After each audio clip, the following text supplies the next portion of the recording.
چلا یا ہوں تیری محفل میں چلا یا ہوں آج ہوں میں تیرا دہلی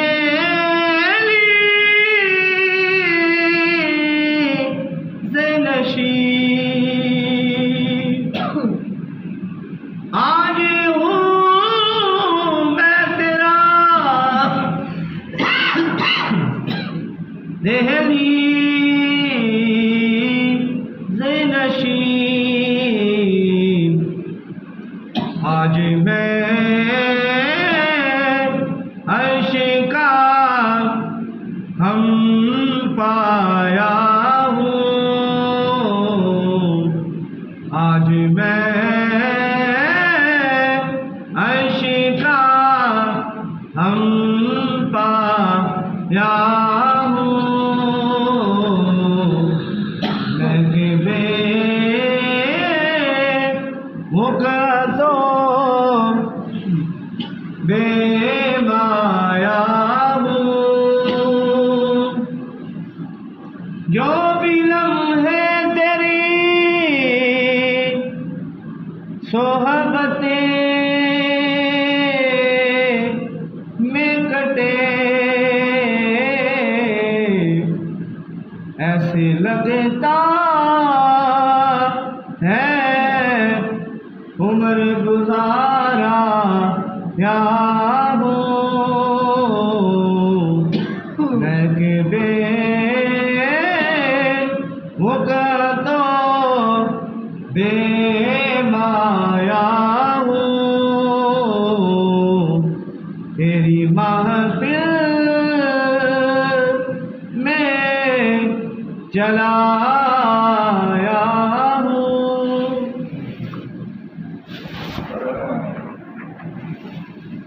حمد و ثنا رب الجلال اور ہدیہ با حضور سرور کائنات صلی اللہ علیہ وآلہ وسلم پیش فرمانے کے بعد حضرات گرامی، اللہ تبارک و تعالیٰ نے قرآن پاک میں ارشاد فرمایا والذین تبوؤا الدار والایمان، اللہ تعالیٰ نے ارشاد فرمایا والذین، وہ لوگ تبوؤا الدار، جنہوں نے دار ہجرت کی طرف، امن کی طرف ہجرت کی، والذین تبوؤا الدار والایمان، وہی لوگ جو ہیں ایمان والے ہیں۔ یہ سورۃ الحشر کی آیت نمبر 9 ہے اور پارہ نمبر 28 ہے، جس میں ارشاد فرمایا وہ جو دار ہجرت میں مقیم ہے اور ایمان میں ثابت قدم ہے۔ حضور ضیاء الامت حضرت جسٹس پیر محمد کرم شاہ الازہری، آپ نے اس کی تفسیر لکھتے ہوئے آپ ارشاد فرماتے ہیں کہ تبوؤ سے مراد اترنا بھی ہے اور وہاں اقامت پذیر ہونا بھی ہے، اقامت گزین ہونا بھی ہے، اور الدار سے مراد دار الاسلام یعنی مدینہ طیبہ ہے، اور ایمان سے مراد ایک دوسرے فعل کا مفعول ہے، یعنی اس کا معنی یہ ہوگا وہ لوگ جو یہاں مقیم ہیں اور ایمان میں مخلص ہیں، وہ لوگ جو یہاں مقیم ہیں اور ایمان میں مخلص ہیں۔ علامہ ابن منظور نے اس کی بڑی پر لطف توجیہ کی ہے۔ آپ ارشاد فرماتے ہیں والذین تبوؤا الدار والایمان سے کیا مراد ہے؟ آپ فرماتے ہیں اس سے مراد یہ ہے وہ لوگ جنہوں نے ایمان کو اپنا مسکن بنا لیا، جنہوں نے ایمان کو اپنے رہنے کی جگہ بنا لیا، اس سے مراد وہ ہے جس طرح ہم گھروں میں رہتے ہیں، ہم اپنے گھروں میں قیام پذیر ہیں، تو وہ لوگ جنہوں نے ایمان کو اپنا مسکن بنا لیا، ایمان کو رہنے کی جگہ بنا لی، جن کی دن بھی ایمان ہے، جن کی رات بھی ایمان ہے، جن کا اٹھنا بھی ایمان ہے، جن کا بیٹھنا بھی ایمان ہے، یعنی ہر چیز کو انہوں نے ایمان بنا لیا۔ تو آج کا میرا موضوع یہ ہے حضور صلی اللہ علیہ وآلہ وسلم کے شہر مبارک کے فضائل، یعنی مدینہ منورہ کے فضائل۔ تو اس موضوع کو رکھنے کی وجہ یہ ہے تاکہ آپ حضور کے مدینہ منورہ کی باتیں سنیں، آپ کا ایمان بھی تازہ ہو جائے اور آپ کے دل میں حضور کی محبت اور زیادہ بڑھ جائے۔ تو آپ کے شہر مبارک کو پہلے یثرب کہا جاتا ہے۔ کیا کہا جاتا تھا؟ یثرب۔ یثرب کا معنی ہوتا ہے بیماریوں کی جگہ، یثرب کہا جاتا ہے۔ اور ہر طرح کی بیماری تھی یہاں متعدی بیماریاں تھیں، جو بھی آتا اسے بیماریاں لگ جاتی یثرب میں۔ اور یہاں کا جو پانی تھا وہ کڑوا تھا، میٹھا نہیں تھا، بیماریوں کی علاج تھا، رہنے کو صاف جگہ نہیں تھی۔ حضرت عائشہ صدیقہ رضی اللہ عنہ آپ ارشاد فرماتی ہیں کہ جب حضور صلی اللہ علیہ وآلہ وسلم تشریف لائے اور حضرت ابوبکر صدیق رضی اللہ عنہ، حضرت بلال رضی اللہ عنہ اور حضرت عامر رضی اللہ عنہ، یہ تینوں شخصیات جب یہاں تشریف لائیں تو ان کو بیماری نے جکڑ لیا، یہ شدید بخار میں مبتلا ہو گئے، یہ تینوں شخصیات جب مدینہ طیبہ میں آئے تو حضرت عائشہ صدیقہ رضی اللہ عنہ نے حضور سے اجازت طلب فرمائی کہ میں جا کر ان کا حال احوال معلوم کرنا چاہتی ہوں۔ اس وقت پردے کے بارے میں احکام نازل نہیں ہوئے تھے، تو حضور نے اجازت دے دی، فرمایا کہ جائیں ان کا احوال معلوم کریں۔ آپ جاتی ہیں، دیکھتے ہیں شدید بخار ہے، حضور صلی اللہ علیہ وسلم کی بارگاہ میں واپس آتی ہیں، آ کے عرض کرتی ہیں یا رسول اللہ صلی اللہ علیہ وآلہ وسلم ان تینوں صحابہ کو شدید بخار ہے۔ تو حضور صلی اللہ علیہ وآلہ وسلم نے اللہ کی بارگاہ میں دعا فرمائی، حضور نے اللہ تعالیٰ کی بارگاہ میں دعا فرمائی کہ الہی جس طرح تو نے مکہ کو حرم بنایا ہے اپنے ابراہیم خلیل کی دعا کی وجہ سے، اس کو میرے لیے مدینہ طیبہ کو حرم بنا دے۔ حضور نے دعا فرمائی، پھر حضور نے یہ دعا فرمائی جس طرح حضرت ابراہیم نے دعا کی تھی، اللہ کے در کو بنایا تو دعا فرمائی 13ویں سپارے میں ہے، فرمایا ربنا انی اسکنت من ذریتی بواد غیر ذی زرع عند بیتک المحرم ربنا لیقیموا الصلاۃ فاجعل افئدۃ من الناس تہوی الیہم وارزقہم من الثمرات لعلہم یشکرون، یعنی الہی تو اس کو رہنے کی جگہ بنا، اس کو حرم بنا دے، اس کے رہنے والوں کو نمازی بنا دے، اس کے رہنے والوں کو زکوٰۃ ادا کرنے والا بنا دے، اس کے رہنے والوں کو نمازی بنا دے، ان کو نیک بنا دے۔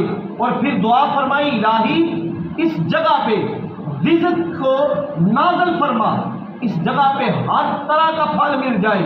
تو حضور نے بھی یہ بھی دعا فرمائی، فرمایا الہی مدینہ طیبہ میں ہر طرح کا پھل بھی ہو اور اس کے رزق میں بھی اضافہ فرما۔ تو حضور کے دعا فرمانے کی برکت تھی، اللہ تعالیٰ نے اس کو یثرب سے مدینہ منورہ بنا دیا۔ حضور صلی اللہ علیہ وآلہ وسلم کی حدیث مبارکہ ہے، آپ نے فرمایا اس کو یثرب نہ کہا کرو، یہ یثرب نہیں ہے بلکہ یہ طابہ ہے، طابہ ہے، طابہ ہے۔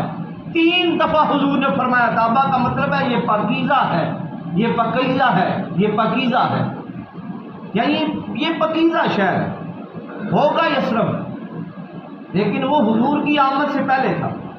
لیکن جب حضور نے قدم رنجہ فرما دیا تو اللہ نے اس کو مدینہ طیبہ بھی بنا دیا اور مدینہ منورہ بھی بنا دیا۔ حضور صلی اللہ علیہ وآلہ وسلم نے ارشاد فرمایا کوئی بندہ اسے یثرب نہ بولے، جو یثرب بولتا ہے اللہ تعالیٰ اسے گناہ عطا فرماتے ہیں۔ اس کو گناہ ملتا ہے جب تک وہ معافی طلب نہیں کرتا. اگر تو وہ معافی طلب کرے گا اللہ معاف فرمائے گا، اگر وہ معافی طلب نہیں کرے گا وہ جہنم میں چلا جائے گا. یعنی حضور صلی اللہ علیہ وآلہ وسلم اپنے شہر مبارک سے اس قدر محبت فرمایا کرتے تھے. اور میں یہ کہتا ہوں کہ یہ عاشقوں کا شہر. حضرت صہیب رومی ان کا واقعہ ملتا ہے تاریخ کی کتابوں میں. آپ نے ابھی ہجرت نہیں فرمائی، حضور صلی اللہ علیہ وآلہ وسلم نے ہجرت فرما لی ہے یثرب کی طرف. تو جب مکہ سے ہجرت فرمانے لگے تو لوگوں نے کہا تو اتنے بڑے شہر مکہ کو چھوڑ کر وہ بیماریوں کے شہر میں جانے لگا ہے. یثرب میں جہاں بیماریاں ہیں. تو حضرت صہیب رومی کو تاجروں کا بادشاہ کہا جاتا تھا، تاجروں کا بادشاہ، ملک التجار کہا جاتا تھا. تو جب آپ نے نہ مانے، آپ نے فرمایا میں نے تو ہجرت کرنی. ان کی ایک نہ سنی تو مکے والوں نے کیا کیا؟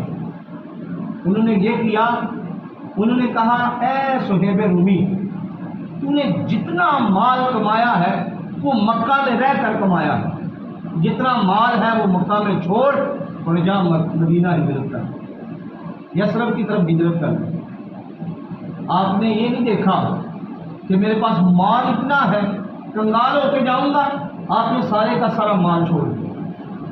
بڑی محبت ہوتی ہے انسان کو مال سے، آپ نے مال چھوڑ دیا.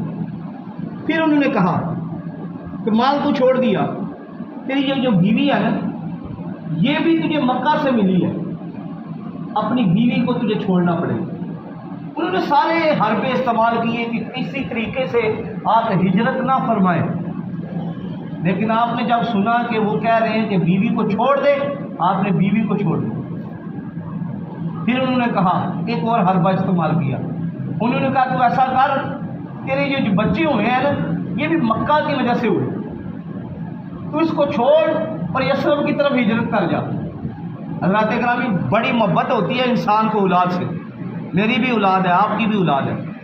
کہنا بڑا آسان ہے، کرنا بڑا مشکل ہے. آپ نے مال کو چھوڑا، آپ نے بیوی کو چھوڑا، آپ نے بچوں کو بھی چھوڑ دیا. کہا میں یثرب کی طرف ہجرت ضرور کروں گا. اور یثرب کی شانیں کیوں آئی ہیں؟ وہ حضور کے صدقے سے آئی ہیں، حضور کی وجہ سے آئی ہیں، اور آپ بھی حضور کی وجہ سے ہجرت کر رہے ہیں. پھر انہوں نے سوچا، وہ تو یثرب کو دیکھ رہے تھے، انہوں نے کہا اتنے بڑے شہر کو چھوڑ کے یہ سب کچھ چھوڑ کے جا رہے ہو. انہوں نے کہا تو جو کپڑے پہ تجھ نے کپڑے پہنے ہیں، تو نے جسم پہ یہ کپڑے بھی اتار، یہ جو انگوٹھی پہنی ہے یہ انگوٹھی اتار، یہ مکہ سے لی ہے. یہ جو جبہ قبہ ہے یہ بھی اتار، یہ بھی مکہ سے لی ہے. ہر چیز کو چھوڑ پھر مدینے کی طرف یثرب کی طرف چلا گیا. آپ نے کپڑے بھی اتار دیے، ایک چادر 70 کو ڈھانپنے کے لیے لے لی اور آپ چلے گئے. اللہ تعالیٰ ہر چیز قربان کر کے آپ یثرب کی طرف جاتے ہیں. جب ادھر پہنچتے ہیں ادھر بھی منافقین تھے، انہوں نے بھی آپ کا مذاق اڑایا. لوگ کہنے لگے وہ دیکھو یہ ہے ملک التجار، تاجروں کا بادشاہ، جسم کی حالت غیر ہے، مٹی ہی مٹی ہے آپ کے جسم پہ، گرد ہی گرد ہے، پہچاننے میں نہیں آ رہے یہ صہیب رومی، یہ تاجروں کے بادشاہ ہیں. منافقین کہنے لگے صہیب تیری عقل پہ پردہ پڑ گیا تھا، تو نے مکہ کو چھوڑا اور اس بیماریوں والے شہر میں آ گیا. لیکن آپ کی نظر کہیں اور تھی، آپ نے ان کے تانے بھی برداشت کیے.